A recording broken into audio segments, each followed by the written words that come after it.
We're going to begin with a review of double factorials. The double factorial of n is going to be the product of the numbers up to n that have the same parity. So n factorial is the product of all the numbers, both even and odd. It's going to be the product of n double factorial and the double factorial of n minus 1. If n is even, then we've got all the even factors here, and n minus 1 is odd. So this double factorial will give us all the odds, or vice versa. Let's take a look at the double factorial of n when n is even. So we'll take the double factorial of 2 times k, where k is an integer. We'll start with the product of 2k and 2k minus 2. I'll go ahead and factor out the 2. So this is 2 times k minus 1, 2 times k minus 2, and so on. Our last factor is 2 times 1. We have k factors here, so we can pull out k of these 2's. And so this is equal to 2 to the power of k. And then we're left with k times k minus 1 times k minus 2, etc., which is just k factorial. Let's see what happens when we take the double factorial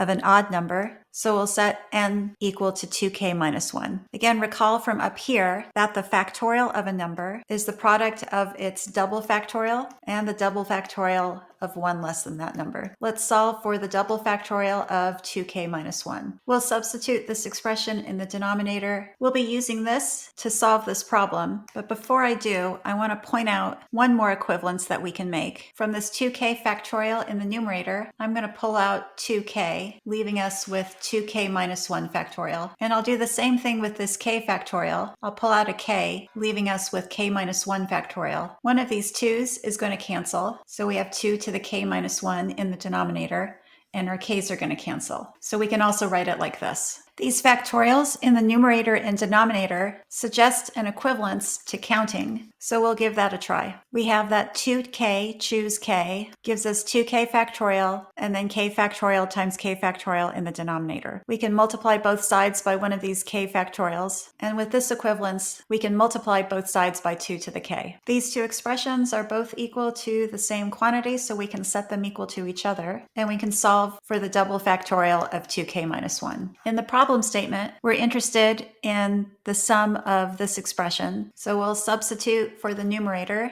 and we'll use our formula for the denominator, and we'll cancel out the terms in the numerator and denominator, leaving us with, in the denominator, 2 to the power of 2 times k. So our summation becomes, and I'm going to replace the variable I with k here. The problem statement asks about the denominator. Looking at our summation, all of the denominators of these fractions that we're adding are 2 to a power and no other primes. So we have that in the problem statement, the variable b is equal to 1. Now we need to see how many 2's can we factor out of our numerators when we have a common denominator that's going to cancel with 2 to the k in our denominators. Our terms look like this, and if we want them all to have a common denominator, we need to multiply their numerators by some power of 2. So it's going to look something like this. And again, we're looking for the highest power of 2 so that it will cancel with these 4,018 2's in our denominator. We can rewrite this as the sum of 2k choose k times 2 to the negative 2k. And I'm interested in the power of 2 in the numerator when the denominator is 4018. We'll call this numerator c, and solving for c in this equation by multiplying both sides by 2 to the power of 4018.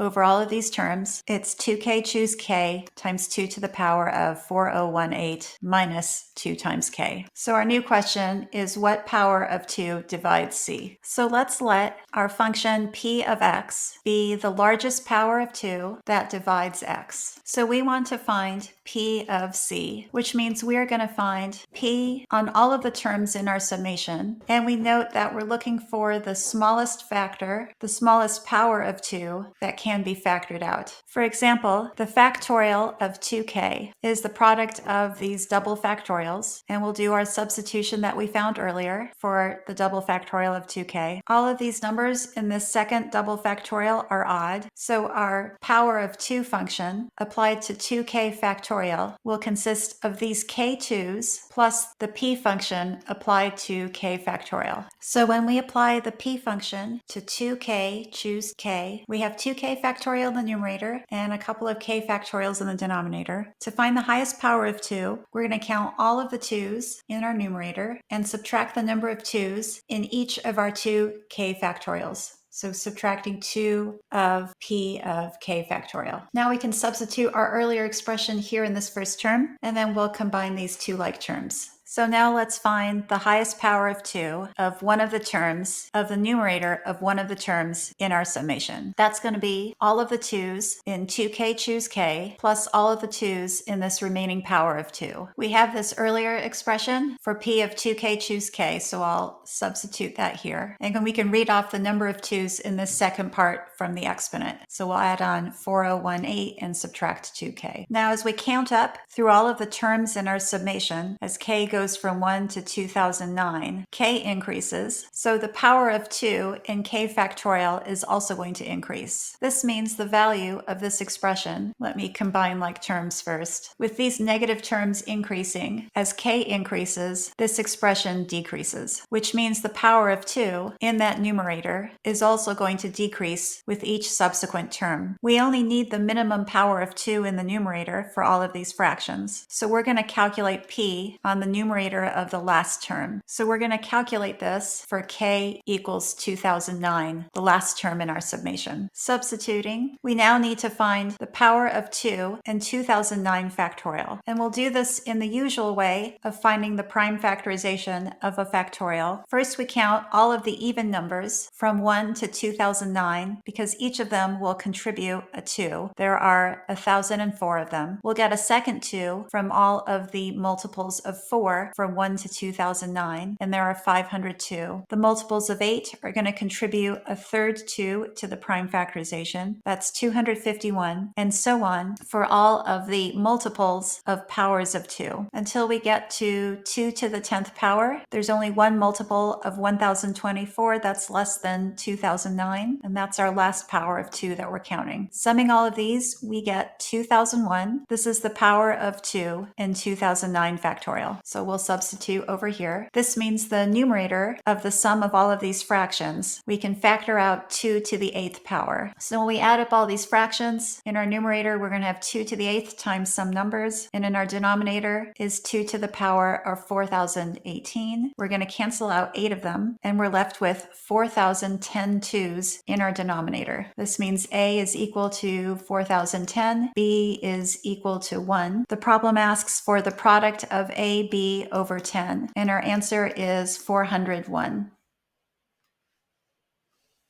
If you'd like me to solve any other math contest problems, please leave them in the comments.